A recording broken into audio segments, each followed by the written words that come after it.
Ayan, Kajunini. Ayan, tulad ng dati. Nandito na ulit tayo. Ayan, natapos ko na yung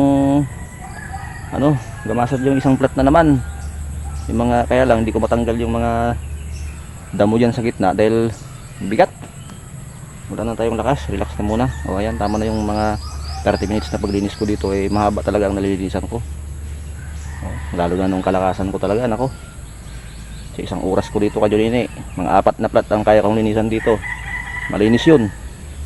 Pakita ko sa inyo ha. Ayan na, Kajunini, third day. Ayan, mga nag-aabang ha, third day na ng pipino natin. Third day na yan.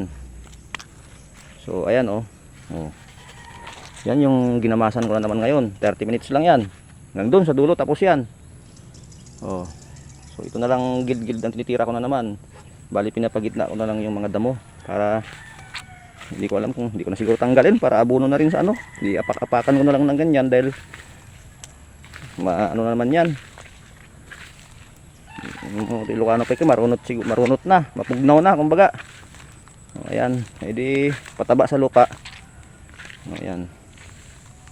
Malinis na minsan kasi pag ako nag-farm kasi ayaw kasi ng yung marami akong na babangga-bangga diyan na mga kung ano-ano.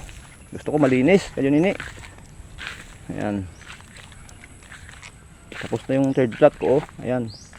So ang next na gagawin ko dito, mag-aayos ako ng pero mamaya na siguro hapon, Kajunini.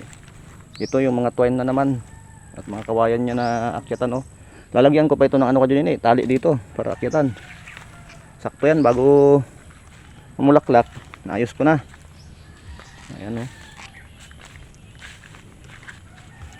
kung hindi lang talaga tayo daling mapagod maghapon ko lang yan tapos ko yung lagyan ng ito yung mga tali-tali dito. Ayan So nasa third plot na tayo. Unti-unti, di ba? So meron pang 1, 2, 3, 4, 5, 6, 7, 8 pa na plat yan. Kasi 10 ito lahat Alabing isa pala. Yan, hindi pa kasali yung doon sa may patulahan at upuan. So ito na yung yung kinalabasan ng pagtatanim ko. Ayan. Tubo lahat, di ba? Walang sablay. Ayan. Kita ko sa inyo, walang sablay. Ayan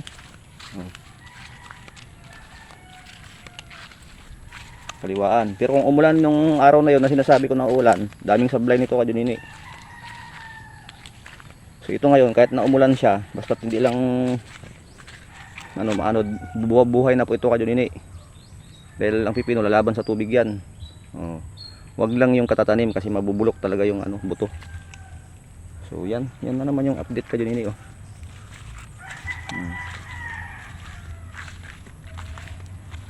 Ayan.